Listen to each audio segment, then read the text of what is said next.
I have two cameras. I thought the one that's actually lit up was the one I needed. You see, I have a small tower for work, and I have a really big tower for home because I create. I am a web designer as well as many other hats, and that's why I have two different machines. And I have, well, the two monitors, two keyboards, and two mice. It's each tower has its own mouse, and its own keyboard. It's a bit difficult switching between the two when I need to use the screens because I use dual purpose. Both monitors, I hook both of them up to both towers so that when I'm working, I have the best real estate available to my eyeballs. I do the same exact thing for my home PC because it makes it easier to hold references on one page and creative programs on the other, as well as if I'm gaming and I need to do some referencing. Yes, I'm only a few years from 50 and I still game. By that, I mean I go on digital programs and I play. It's good for socializing with other people to cultivate your ability to socialize, basically. Um, and it's also a good way to help control your nerves and a great way to relax. Get the right game. You don't have to worry about it being addictive. You just enjoy it. Nothing should be addictive. All right, on to the homework for tonight. If you recall, the last time we met, I told you it was up to you to do the homework for the section that's here. That's the references. Well, I went ahead before I began and I got everything written down so that you don't spend an hour watching me flip flop. I am not doing a timer because I am not certain how quickly I can get through these. But I will read my notes instead of reading from the book to try to make things faster for you. If you have your book, just, later on when you have time, listen to the video, pause it, look it up for yourself and see what I'm referencing so you can read along with me, or do it now if you have the time. Pause me, get your book ready. I will tell you the verse. I will verbally pause. That's your cue to pause the video and look that up. Okay? And then we can go to the verse and do our thing. So, with us doing this portion, it is the final part that I needed to teach you about looking things up in the Bible when you're reading even a single verse. You have to look up the portion that is here first, all the ABCs that are found inside of the verses. You have A and B here. You would have had to go down here, look up what the A and the B is to understand what they're referencing, what they're pointing to. Then, where the asterisks are, you would have to go down here and look for the verse. Verse 1, 2. Asterisks are shown in verse 1 and in verse 2 right here. The asterisk at the beginning of the sentence is the sentence it's pointing to, not at the end. It can be confusing if the asterisk, it seems to be like at that last sentence. It's like, is it referring to the whole thing? So, this is everything that the asterisks are referring to. In the beginning, when God created the heavens and the earth was a formless wasteland and darkness covered the abyss, while a mighty wind sweeps over the waters. First verse that has the star in front of it. It goes all the way to the portion where it says waters, and then there's an asterisk. What it's telling you, it's referencing the footnote at the bottom right of the page for verses 1 and 2. It's what I had just demonstrating the book with you. Okay, the start references, there's parts. The first part states that the abyss, the primordial ocean from which God formed salt and fresh water. Now I summarized that because it's much more than that. You'll see me doing that quite a bit.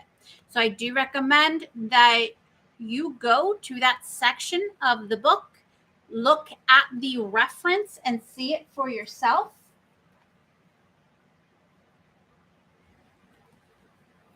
It's quite easy to see. This whole thing is what I just read to you. All right.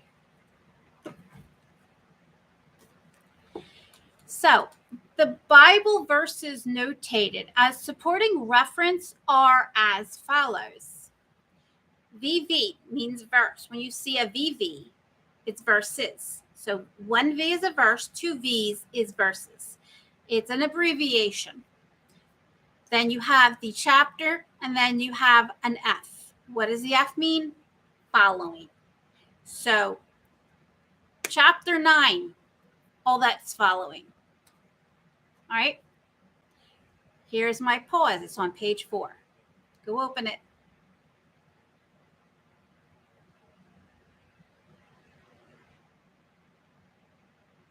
Welcome back. Okay. Reading it with me. Then God said, "Let the water under the sky be gathered into a single basin, so that the dry land may appear." And so it happened.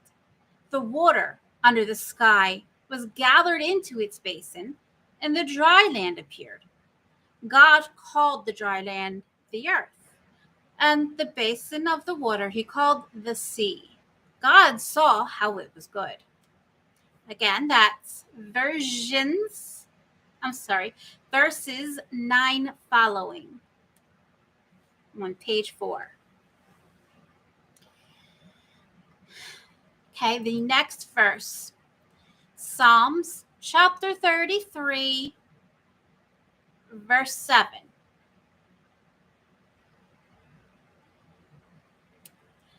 Okay, it's page 623. Go ahead and look it up. All right. He gathers the waters of the sea as in a flask. In cellars, he confines the deep. We're referring to the water here, the deep water. Okay.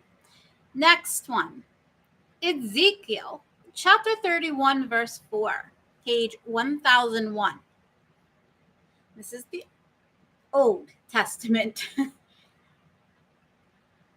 Waters made it grow, the abyss made it flourish, sending its rivers round where it was planted, turning its streams to all the trees of the field.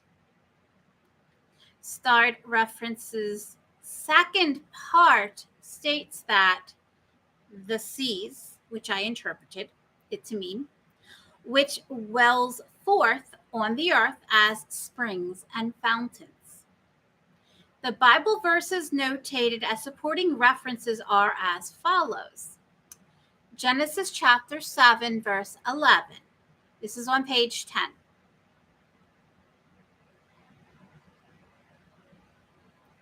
The 17th day of the second month that Noah turned 600. That is my interpretation of the verbiage that is in that line. All the fountains of the great abyss, asterisk, burst forth, and the floodgates of the sky were opened. We do not recommend looking at an asterisk in a verse that you have to read, because that verse you're reading is a reference for what you're actually reading.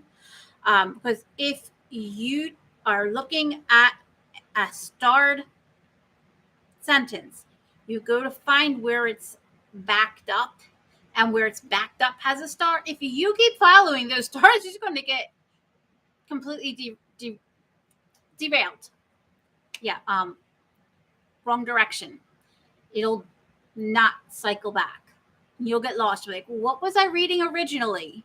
So don't follow the stars, even if you see them. Okay. Only do the ones that you are using for your current reading.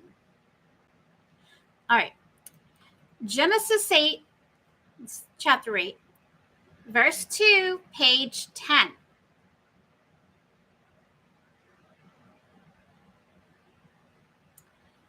The fountains of the abyss and the floodgates of the sky were closed, and the downpour from the sky was held back.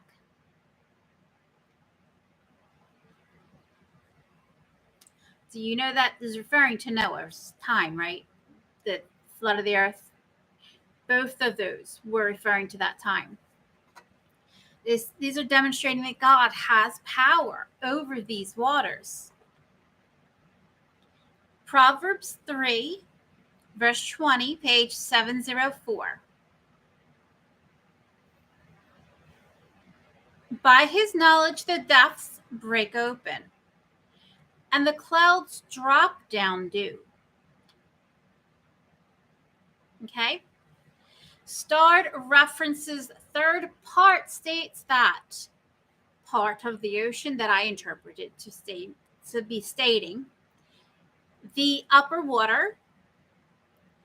Bible verses notated as supporting references are as follows. Psalms 148, verse 4. I had that open. I didn't write down the page number. One moment. You can put me on pause and look it up yourself.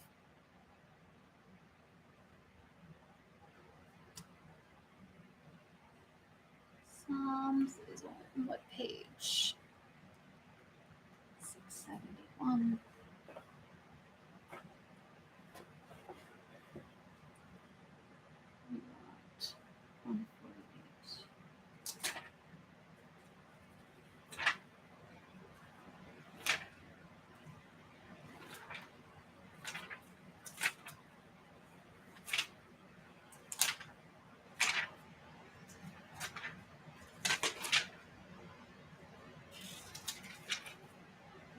One 148, verse 4.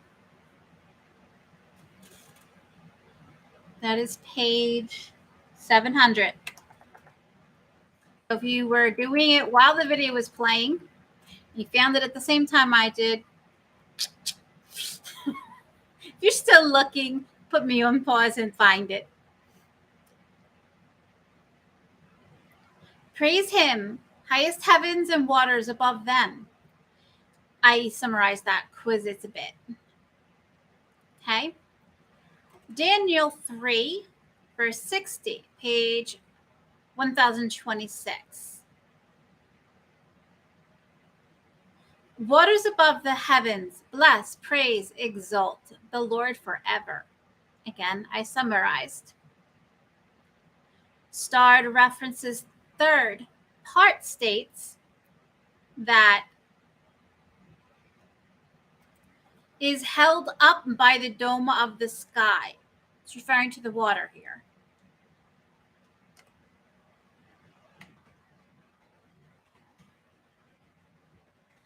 I have intended on posting this with my video so that if you want to look back on it, compare your notes, you have your notes to compare with mine. It will be a Microsoft Office Word document file. All right, so the water is held up by the dome of the sky. Bible verses notated as supporting references are as follows. Genesis 1, 6, F. Remember, the F for meaning following. All it's following in that verse. And I summarize it. It's from page 4. God commanded a dome to appear to separate the waters. Starred references fourth part states that from which descends on the earth, and the Bible verses notated as supporting references are as follows. Genesis 7, verse 11, page 4. So it happened, God made the dome to separate the waters. 2 Kings, chapter 7, verse 2, page 358. Again, this is my summarizing. What God plans will come to be. 2 Kings 19, page 372 to 373. They gave you like 2.5 pages to read for this whole chapter so that you can understand that a blasphemer and a conqueror cannot control the elements. That's God's job. Even if someone tries to take away the water, they don't really have that control. God does. And whatever happens, it happens because he's planned it already. He can foresee everything before it happens. So he makes lots of plans. So in 2 Kings 19, page 372 to 373, it says, summarizing by me, God has the power to dry up the waters if he so plans to do so. That's a summary of that chapter, the whole point of it. Okay? Psalms 104, verse 13, page 671. You water the mountains from your palace. The earth is replete with the fruit of your works. Okay? Starred References 5th part states that a mighty wind, literally a wind of God, or a spirit of God. Okay? Bible verses notated as supporting references are as follows. And it's actually just one. And it says CF. Genesis 8, verse 1. It's on page 10. Note the CF that comes before the chapter, that is meaning to confere or compare. We also use the word confer with each other. Okay? Now, before this verse, you should take note of take note of the verse before it. My apologies. I realize I don't sound as confident as most people you hear on the internet. I am not preaching to you. I'm working with you. That's a big difference from what you normally see from people on YouTube. So if I am annoying you or getting on your last nerve, I only can ask you to bear with me. There is no such thing as perfection, and that which appears to be has only been practiced. I am not practicing. My time is valuable, and I got lots I got to do. Okay, so the pre-verse to the verse that we actually will be looking up. So it would actually be Genesis 8. It was page 10. Get back there.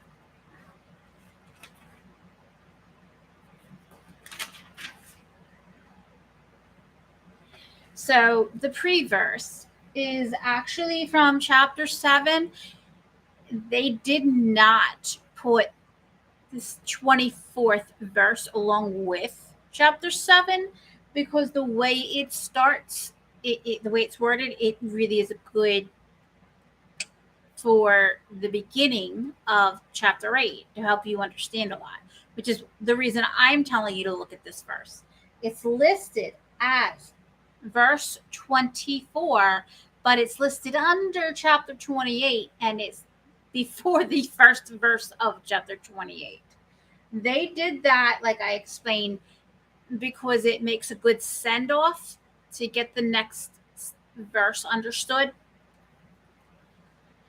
Okay, so the chapter 8, verse 24, which is actually chapter 7's 24, says, the waters maintained their crest over the earth for 150 days.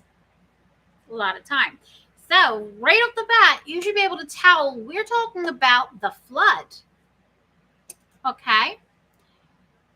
Now, the actual verse that we want. Chapter 8, verse 1. All right? And then God remembered Noah and all the animals, wild and tame, that were with him in the ark. So God made a wind sweep over the earth, and the waters began to subside. So, you hear a lot of references of God having control of these waters. You have understanding that God's the only one who has the true power, and he can plan to ruin your day. And he can do it generations before you're born. He can really scorch you. So behave yourself. You can see that he can control and manipulate all the flows of the waters, both above and below. And the waters that are above what we have. Now you see the earth, our atmosphere. Then you see what most people would think is the dome that the Bible is referring to, but it's just our, what would you call it? There's a word for it. I'm too tired. I'm ready for bed, so my brain's just like. But you know what I'm referring to. Ozone.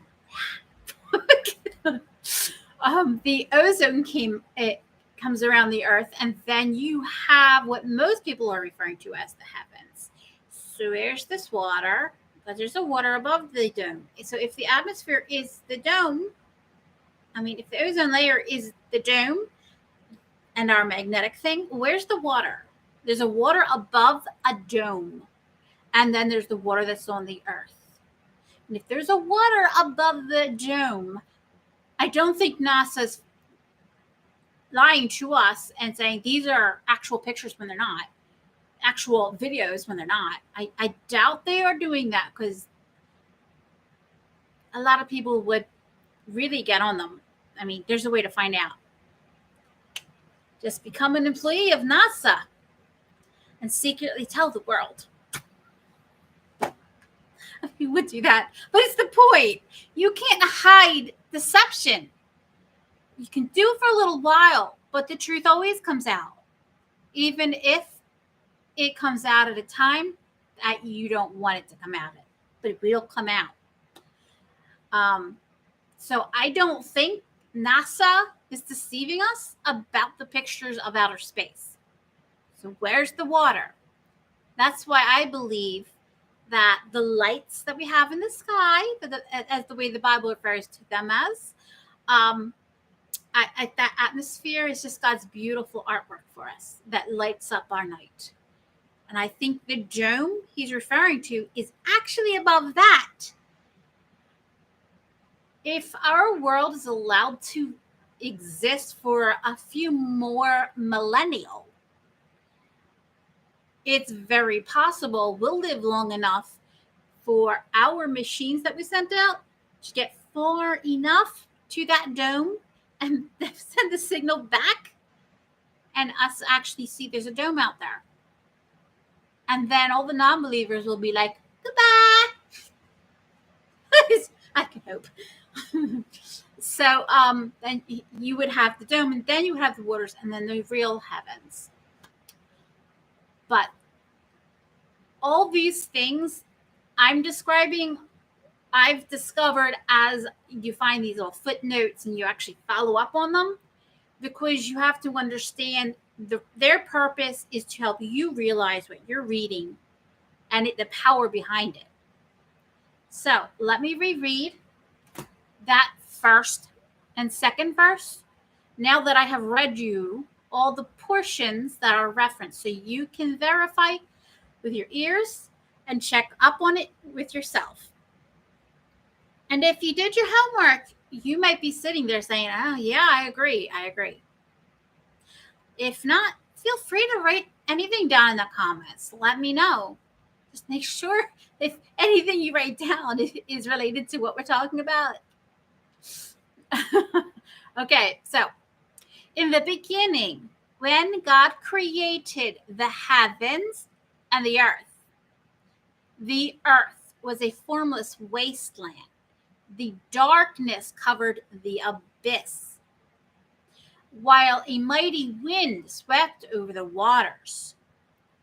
So you have to understand, I originally created a video describing what that sounded like, and then I got rid of it because no one was interested.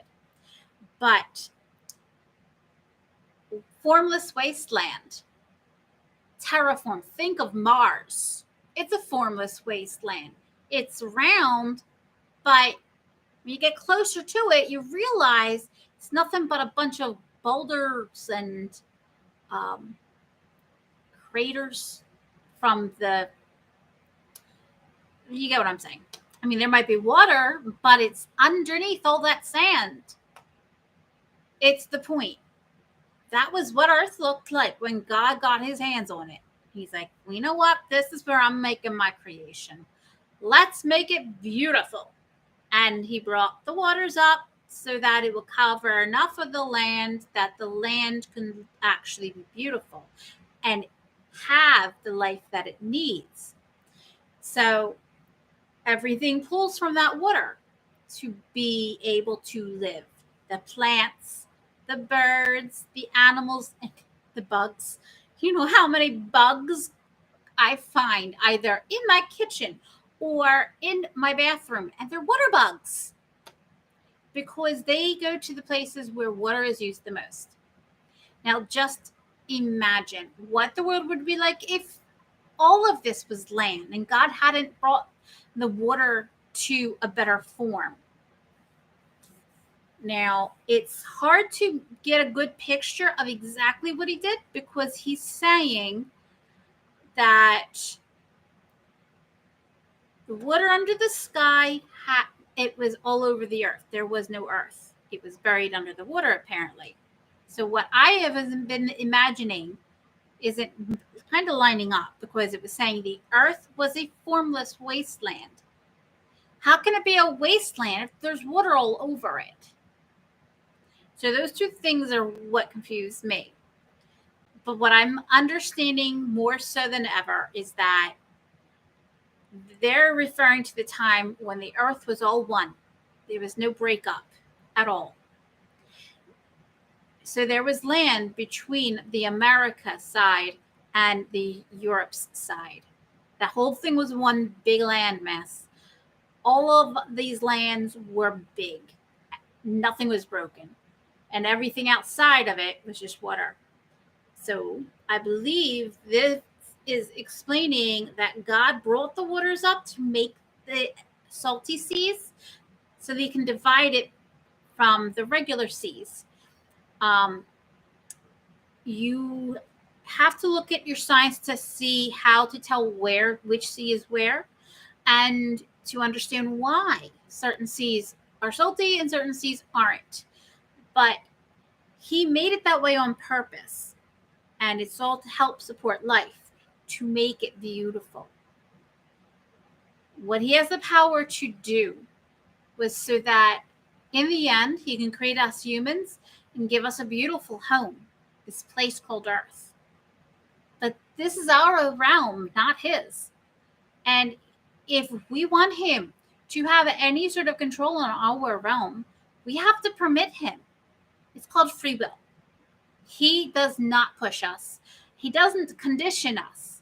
It's up to us to condition us, which we do pretty well. We're very good at reminding each other and making each other have fear. So, but you never hear him guilt trip you in your conscience.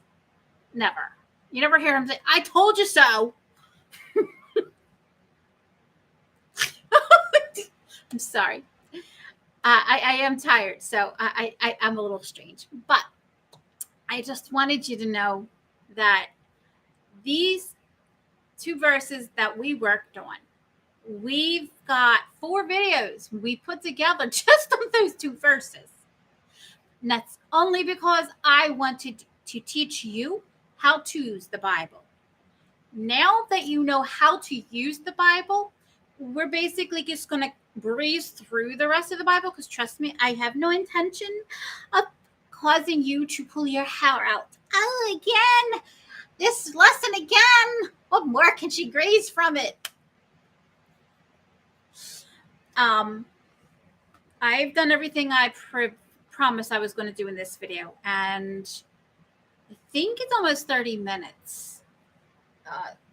And besides, I have to go to bed. It's like 9 o'clock. My God, I start work at 5:30 a.m. So, this is where I'm going to leave you. The next time we meet, I realize this, I'm not being regular like I probably could do. And I realize I'm not keeping my promise of 10-minute intervals. But these two videos that I've been working on, the last one and this one, had the core of the lesson for how to use the Bible. From here in, they will be 10 minutes long. I cannot promise regularity because I don't know what's happening with my life from one week to the other. I go with the flow. Wherever God throws me, I'm there. But when I can, you'll be seeing me. Alrighty? God bless. And I love you. Bye.